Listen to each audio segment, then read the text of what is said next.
April 14, 1943. 02:17 a.m. over the North Atlantic, 400 miles west of Ireland. The sea below is ink black and endless. No moon, no stars, just wind ripping across the fuselage of a consolidated B-24 Liberator as it cuts through the freezing night sky. Inside the aircraft, Flight Sergeant Jack Latham leans forward in his seat, eyes locked on a glowing green circle. A radar screen. It hums softly, pulsing like a living thing. A sweep of light rotates again and again. Then, a blip. Small, faint, almost nothing. But Latham freezes. He leans closer, wipes condensation from the glass, watches the echo return on the next rotation. There, still there, dead ahead. Below them, somewhere in that black ocean, a German U-boat is running on the surface, recharging batteries, crew smoking on the deck, captain confident the night still belongs to him. He has no idea that the sky is watching. No idea that the Atlantic has changed. 3 years earlier, men like Captain Lieutenant Otto Kretschmer were legends. They called him Silent Otto. He sank more ships than any U-boat commander in history. Over 270,000 tons of Allied shipping sent to the bottom. Entire convoys erased in a single night. His boat, U-99, stalked the Atlantic like a ghost. British sailors whispered about him. Canadian escorts feared him. Merchant crews prayed they would never see the pale shape of a periscope sliding through the waves. Because in 1940 and 1941, the Atlantic belonged to the U-boats. No radar, no long-range air patrols, no effective sonar coverage in the mid-ocean gap. Just darkness. And the wolves. They hunted in packs, brutal tactic, wolfpacks. One boat would spot a convoy and radio its position. Then the others would converge, slipping through the night on the surface, faster than any escort ship could track. They fired from point-blank range.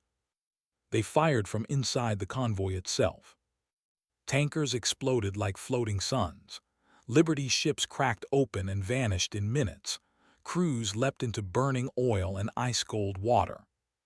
And the U-boat captains watched it all through their periscopes. Untouched. Untouchable. In Berlin, Admiral Karl Dönitz, commander of Germany's submarine fleet, believed he had found the perfect weapon. Britain was an island. Starve the island and the war would end. And for a time, it almost worked. In March 1943 alone, U-boats sank over 600,000 tons of Allied shipping. One ship every hour. The Atlantic was becoming a graveyard. But what the U-boat captains did not know, what Dönitz could not see, was that above their ocean battlefield a second war was unfolding. A war of waves and electrons. A war of screens and signals. A war that would turn the night against them. Back inside the Liberator, Jack Latham feels the aircraft bank slightly as the pilot adjusts course. The radar echo grows stronger. "Contact confirmed," Latham says into the intercom. His voice is calm, but his pulse is hammering. The navigator plots the position. The bomb aimer moves to the nose. Depth charges are armed. Below them, the U-boat is still running on the surface. Diesel engines roaring, batteries charging. The captain, Oberleutnant Zur C. Heinrich Weber, stands on the bridge with binoculars, scanning the horizon. The sky is clear. Too clear. Weber has survived 14 patrols. He has sunk 18 ships. He has watched entire convoys burn. He trusts the darkness. He trusts the Atlantic. He trusts the old rules of the war. And that trust is about to kill him. The Allies had been losing the Battle of the Atlantic. Badly. But by late 1942, something began to change. New aircraft, long-range patrol bombers like the B-24 Liberator, could now reach the once untouchable mid-ocean gap. New weapons, Hedgehog mortars, improved depth charges, gave escorts real killing power. And most importantly, new eyes, airborne radar. Mounted in the noses of patrol bombers, these radar sets could detect a submarine running on the surface from miles away, even in total darkness, even in storms, even through cloud. The ocean was no longer empty. It was transparent, and every U-boat captain still believed he was invisible. Weber lowers his binoculars. Something feels wrong. The wind shifts, the sea smells different, the horizon looks brighter. Then his lookout shouts, "Flugzeug!" Aircraft. Weber spins. A shadow flashes across the stars. Engines roar overhead. The Liberator dives. Searchlights snap on. The ocean explodes into white. For the first time in his career, Weber is being hunted. The bomber comes screaming down out of the clouds. Tracers streak upward from the U-boat's deck gun, but they are too slow, too late. The pilot lines up the run. Depth charges away. 4 black cylinders drop into the sea. The Liberator pulls up hard. Below, the water erupts. A wall of white spray rises higher than the conning tower. The ocean seems to lift the submarine and slam it back down again. Inside U-boat U-406, lights explode. Pipes rupture. Men are thrown against steel bulkheads. The pressure hull groans like a wounded animal. Weber is knocked to the deck. Then the sea rushes in. Jack Latham watches the radar screen. The blip vanishes. No echo. No return. Just empty water. He exhales. Another U-boat gone. Another wolf dragged into the deep. And this is only the beginning. Because that glowing green screen is about to change the entire war. Far away in a bunker in Paris, German naval officers pore over lost reports. Boats missing, crews gone, patrols never returning. The captains are still brave, still skilled, still ruthless. But now, they are being stalked. And for the first time since the war began, the hunters of the Atlantic are becoming the hunted. And they have no idea who is watching them from the sky. Not yet. The Liberator climbs back into the clouds, leaving only foam and wreckage behind. No cheers, no celebration. Just silence. Jack Latham leans back in his seat, eyes still locked on the radar scope. The green glow reflects off his face, turning him into something half human, half machine. His hands tremble slightly as he reaches for his cigarette. Another sweep. Nothing. Just empty ocean. The Atlantic has swallowed another wolf. And somewhere beneath the waves, 52 German sailors are sinking into darkness, still believing the night should have protected them. 3 months earlier, U-boat Captain Lieutenant Erich Topp had written in his war diary, "The enemy still fears the dark. We are masters of the night." He believed it. Every U-boat commander did. The Atlantic was their domain, their rules, their hunting ground.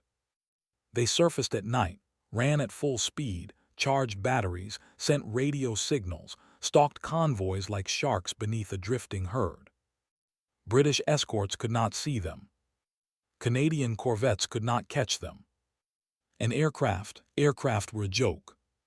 Short range, poor navigation, blind in bad weather. If a plane appeared, a U-boat could dive in 30 seconds. Gone. Safe. But the radar screen had erased those 30 seconds. Now the sky could see through darkness. Now the ocean had nowhere to hide.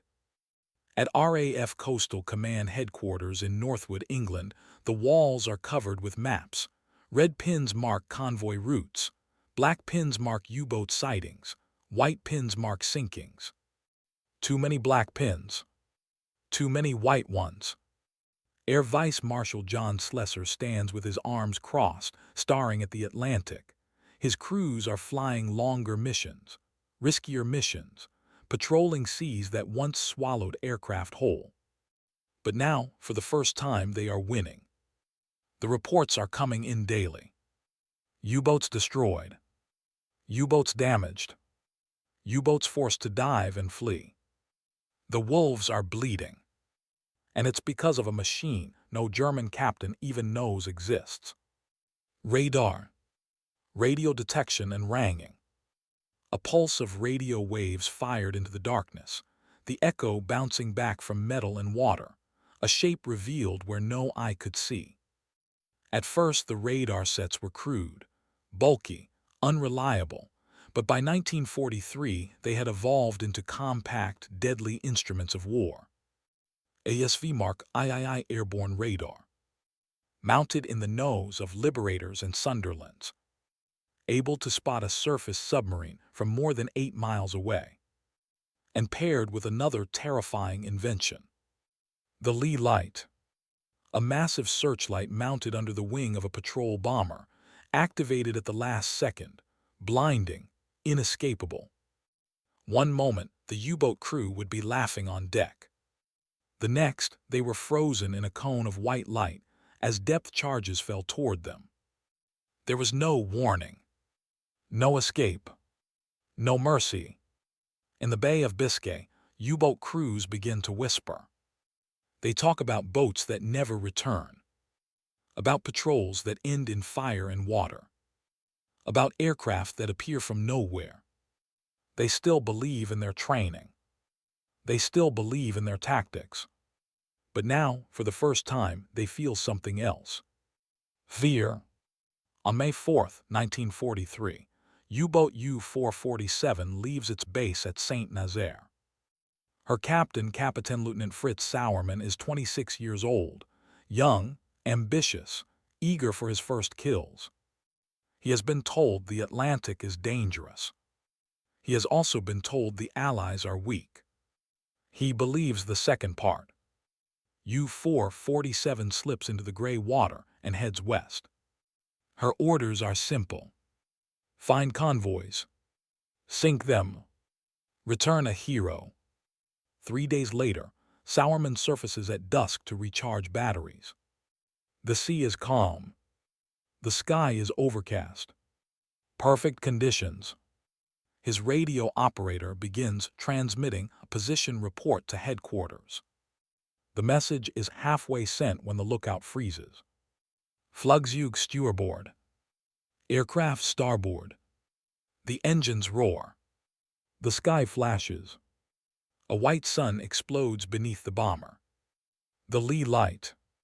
Sauermann doesn't even have time to shout the dive order. The first depth charge hits before the hatch is closed. The blast throws men from their bunks. Steel bends. Valves rupture. Water pours in. The U-boat plunges. Inside the control room, Sauermann fights to regain control. Hard dive. Blow ballast. The hull screams as pressure builds. Another explosion. Then another. The lights go out. In total darkness, surrounded by rising water, Sauermann finally understands. The Atlantic is no longer theirs. The night is no longer safe. The hunters are no longer invisible. Above, the British bomber circles. Sonar from escort ships locks on. Pings echo through the deep. Metal on metal. The ocean becomes a cage. U-447 sinks with all hands.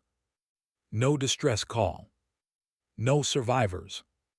Just another number on a board in Northwood. By May 1943, Dönitz is losing boats faster than he can replace them. 41 U-boats destroyed in a single month. Over 3,000 submariners killed. The elite of his fleet, men who once ruled the Atlantic, are vanishing into the sea. He orders new tactics. He orders deeper dives. He orders radio silence. But none of it matters. The Allies can see them, track them, hunt them. The Atlantic has become a trap. and the wolves are running out of places to hide. Back in the Liberator, Jack Latham watches another blip bloom on his screen. Another echo.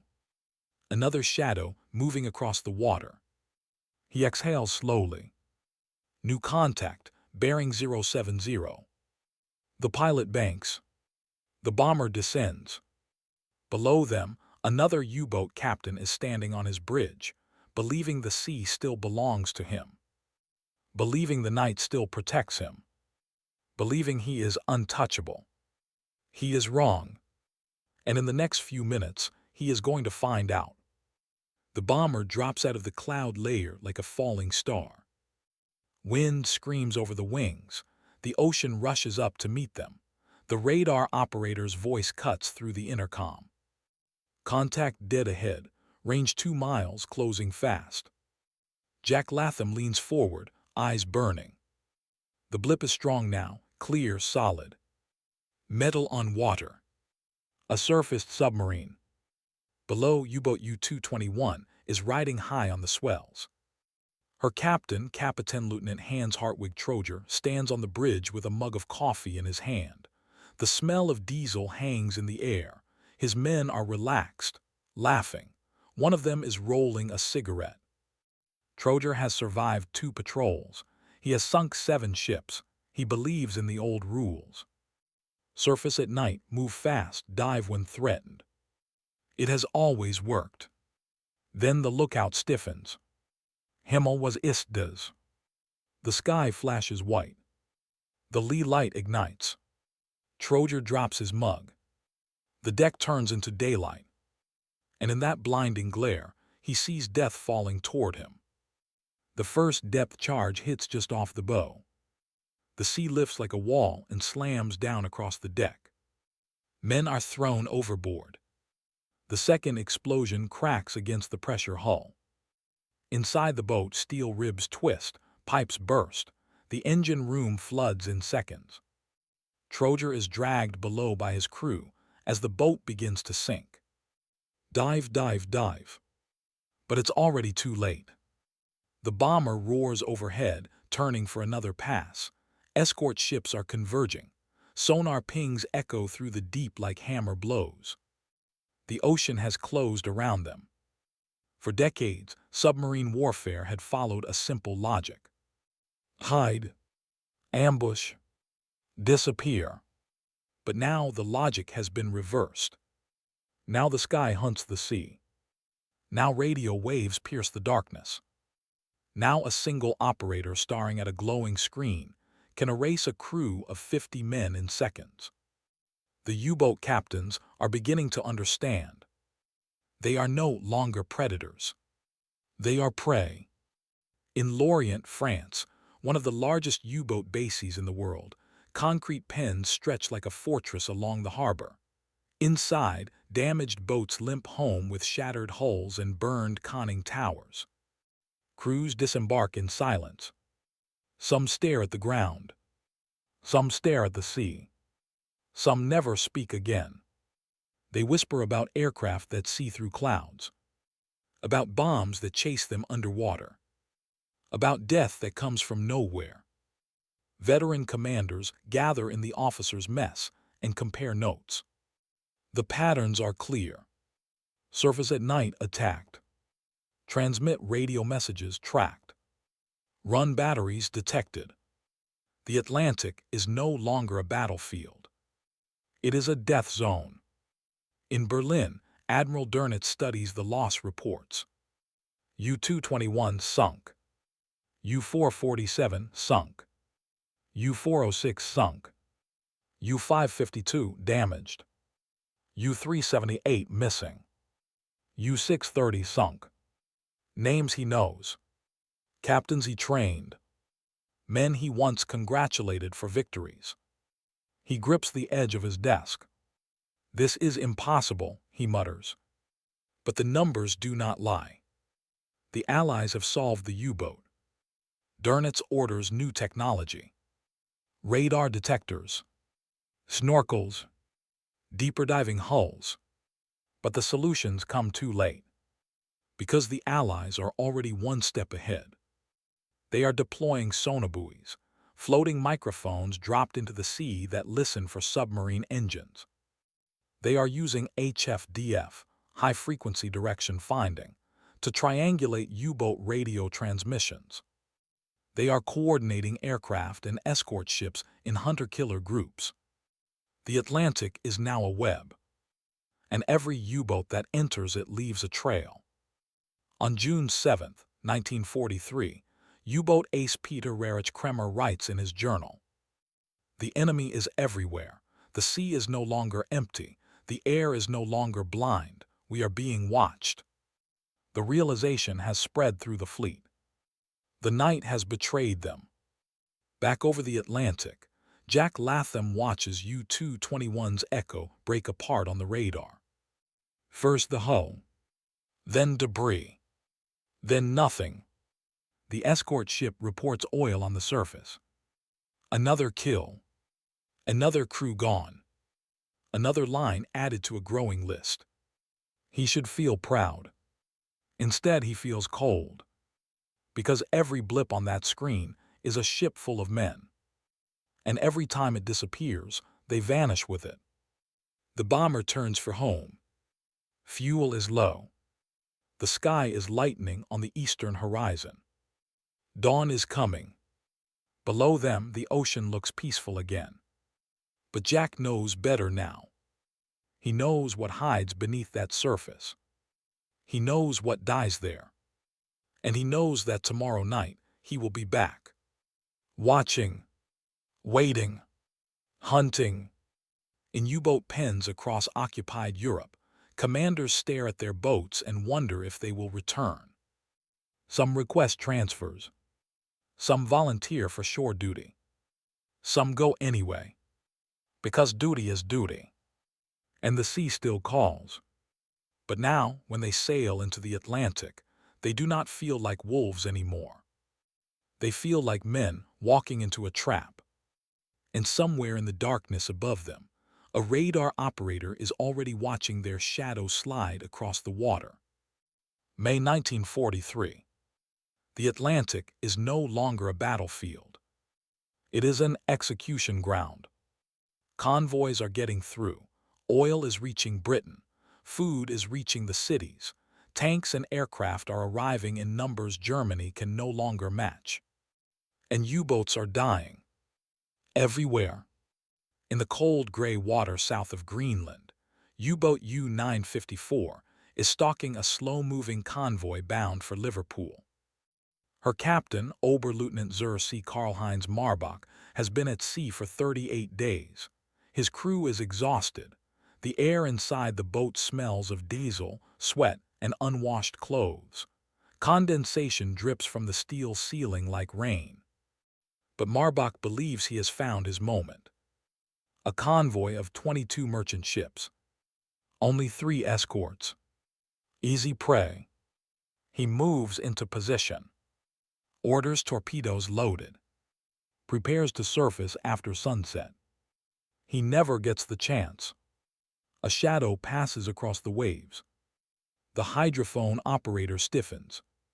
Propeller noise aircraft. Before Marbach can react, the first explosion slams into the hull.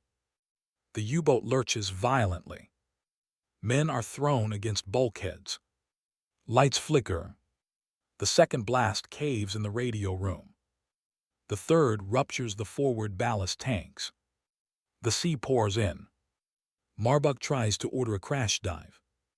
But the ocean is already inside his boat. U-954 sinks in less than 3 minutes. The escort ships barely slow down. They have seen this too many times. Oil slick. Debris. Bubbles. Then silence. Another U-boat erased. Across the Atlantic, the same scenes repeat themselves. In the Bay of Biscay. Off the Azores. Near Newfoundland. West of Ireland. U-boats are attacked on the surface.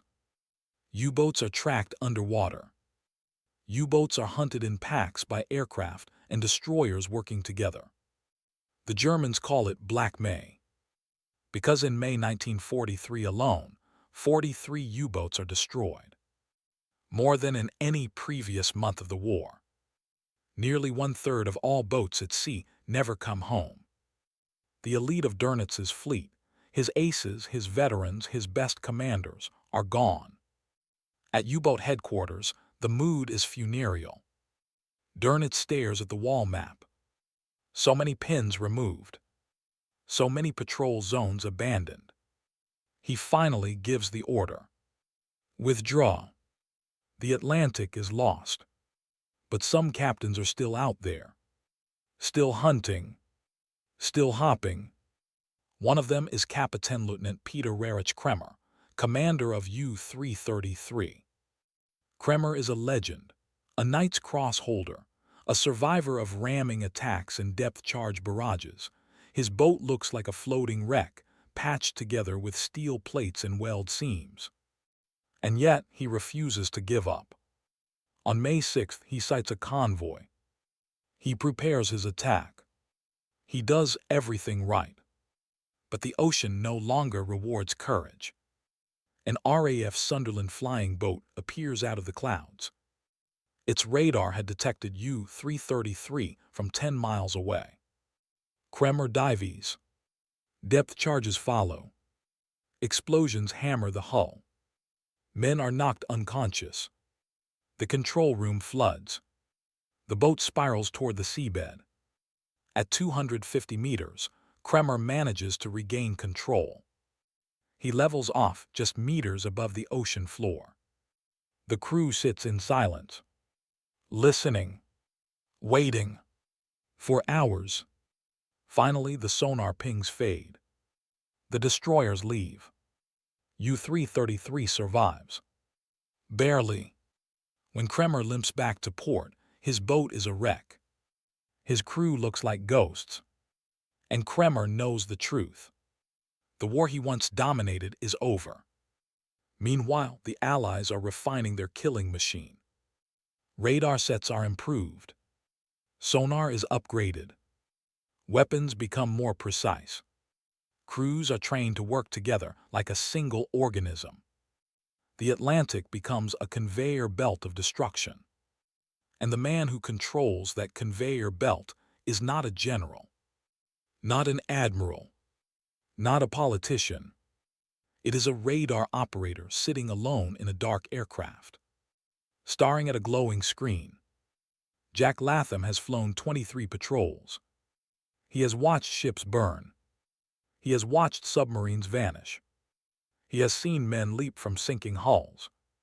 He has learned not to think about what happens after the blip disappears. Because if he does, he won't be able to do his job. And his job is simple. Find the shadow. Call it out. Let the bomber do the rest. On May 24, 1943, Latham's Liberator detects a contact south of Iceland. The Echo is moving fast. Too fast. The navigator frowns. That's not a merchant ship. The pilot banks. They descend. Clouds part. The lee light ignites. Below them is a massive Type IX U-boat running at full speed. Its deck gun is manned. Its captain is standing on the bridge, unwilling to dive, unwilling to surrender, unwilling to believe this is the end. The first depth charge hits beside the conning tower. The second detonates under the stern. The U-boat breaks in half. The bow rises. The stern disappears. Men are thrown into the sea. The bomber circles. Jack Latham watches the Echo split into fragments. Then fade.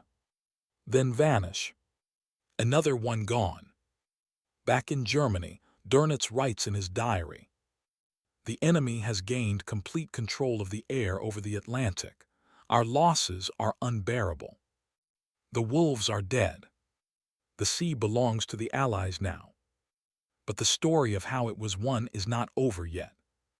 Because one final battle will decide whether the Atlantic remains a graveyard or becomes the road to victory. And that battle is about to begin. The Atlantic is quiet. Too quiet. Convoys move in long gray lines across the water, their wakes stretching toward the horizon like scars. Destroyers weave around them in tight patterns. Aircraft patrol overhead, silhouettes against the clouds. This is no longer contested ocean. This is controlled territory.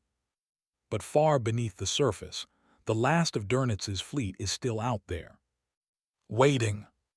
In late June 1943, a group of U-boats gathers west of Portugal. They have been ordered to form a final wolfpack. One last attempt to break the convoys. One last strike to remind the Allies that the sea is not theirs alone. Among them is U-boat U-564, commanded by Captain Lieutenant Reinhard Suren. Suren is famous. A Knight's Cross holder. A survivor of countless battles. His boat has been damaged 3 times and repaired 3 times. He is stubborn. Defiant. Certain that skill still matters more than machines. U-564 slips into position. Hydrophones pick up the distant thrum of propellers. A convoy. 30 merchant ships. 10 escorts. A floating city of steel and fuel. Suren prepares his attack. He calculates angles. He plots intercept courses. He waits for nightfall. And then, the radio crackles. Another U-boat has been attacked. Then another. Then another. The wolfpack is being dismantled before it can even strike. High above the ocean, Allied patrol bombers move in overlapping patterns. Their radar screens glow. Their radios chatter. Their searchlights stand ready. This is no longer a hunt. It is a sweep. At 01:43, Jack Latham's radar picks up a faint return. Then another. Then another. 3 contacts. Close together. Wolfpack, the navigator whispers. The pilot nods. Call it in. Within minutes, destroyers change course. More aircraft divert. The ocean begins to close around the Germans. U-564 surfaces to transmit. It is a fatal mistake. HFDF stations in Ireland triangulate the signal in seconds. Coordinates are sent. Aircraft are vectored. Suren has no idea the net is tightening. The first bomber arrives just before dawn. Suren spots it and orders a crash dive. The boat plunges. Depth charges follow. Explosions rock the hull. Men cling to pipes and ladders. Water sprays from ruptured seals. The U-boat dives deeper. And deeper. And deeper. At 280 meters, the hull begins to creak. At 300 meters, the steel starts to groan. Suren knows he cannot go much farther. Above, destroyers race in. Sonar locks on. Pings echo through the water like a heartbeat. The sea has become a cage. Inside U-564, oxygen levels drop. Carbon dioxide rises. Men breathe faster. Sweat drips from their faces. The engines are silent. The boat lies motionless on the seabed. Waiting. Listening. Hopping. Hours pass. Then, a distant explosion. Another U-boat. Then another. The wolfpack is being slaughtered. One by one. Methodically.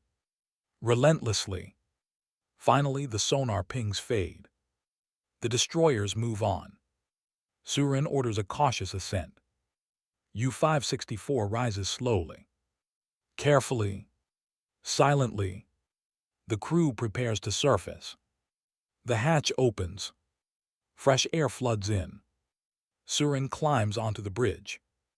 The ocean stretches empty in every direction. For a moment, he allows himself to believe he has survived. Then the lookout screams. Flugzeug. The bomber dives out of the clouds. The lee light ignites. The ocean turns white. Depth charges fall. U-564 never fires a single torpedo. She disappears beneath the waves with her entire crew. The last wolfpack is gone. By the end of 1943, U-boat operations in the Atlantic have been reduced to scattered, Aude-en Yeru patrols. No more mass attacks. No more wolfpacks. No more domination. The submariners who once ruled the sea now cling to survival. And the Atlantic, once a graveyard for Allied sailors, has become a highway for invasion. In Britain, convoys unload tanks by the thousands, aircraft by the tens of thousands, men by the millions. The road to Normandy is being paved with steel and fuel. And it is radar that has made it possible. Jack Latham flies his final Atlantic patrol in December 1943. The radar screen is mostly empty now. No shadows. No echoes. Just open water. The wolves are gone. But their bones lie beneath the waves. As the Liberator turns for home, Latham looks down at the ocean one last time.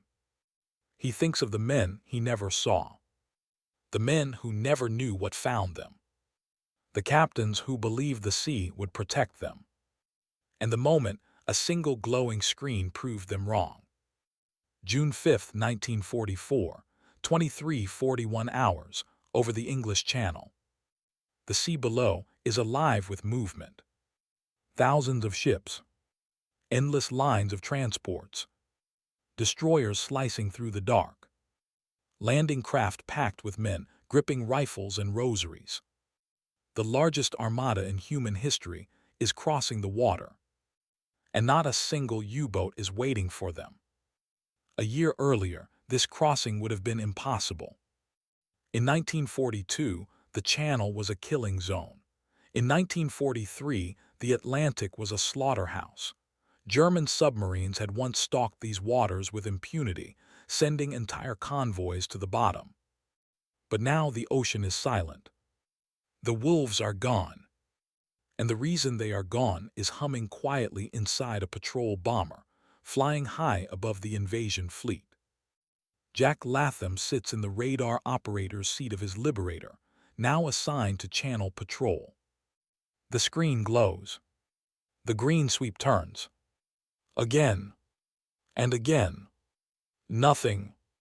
No contacts. No shadows. No echoes. Just empty water. The sea is clear. The road to France is open. Below him, 156,000 Allied soldiers are crossing toward Normandy. They do not know his name. They will never know his face. But they are alive because of him. Because of men like him. Because of a machine that turned the night into daylight. Somewhere on the French coast, in a reinforced concrete bunker, a German naval officer studies the channel through binoculars. He sees the silhouettes of ships stretching to the horizon. He understands immediately. This is not a raid. This is the invasion. And there is nothing he can do to stop it. His U-boats are gone. His patrols are shattered. His sea lanes are lost. The Atlantic has betrayed Germany. Back in Berlin, Karl Dönitz receives the reports. No U-boat contacts. No sinkings. No interceptions. He knows what it means. The Battle of the Atlantic is over. And Germany has lost. For years, the U-boat captains had believed in the ocean. They believed in darkness. They believed in silence. They believed the sea would always hide them. But they never believed in the sky. They never believed that an invisible wave of energy could cross the ocean and betray their position. They never imagined that a single radar operator could erase an entire fleet. The war at sea did not end with a great final battle. It ended with a blinking dot on a glowing screen. It ended with a quiet voice saying, Contact bearing 070. It ended with the night, no longer belonging to the wolves. As dawn breaks over Normandy, Allied soldiers storm the beaches. Behind them, the Atlantic carries an unbroken river of steel. Tanks, drugs, ammunition, fuel, food, the lifeline of victory. And beneath those waves lie the wrecks of hundreds of U-boats. Steel tombs, silent, forgotten. Jack Latham removes his headset. The radar screen goes dark. Another mission complete. He stretches his fingers, looks out the window. The sun is rising over France. And for the first time in the war, the Atlantic feels peaceful. The U-boat captains once thought they were untouchable. They believed the ocean made them invisible. They believed the night belonged to them. Until one radar operator changed everything. End.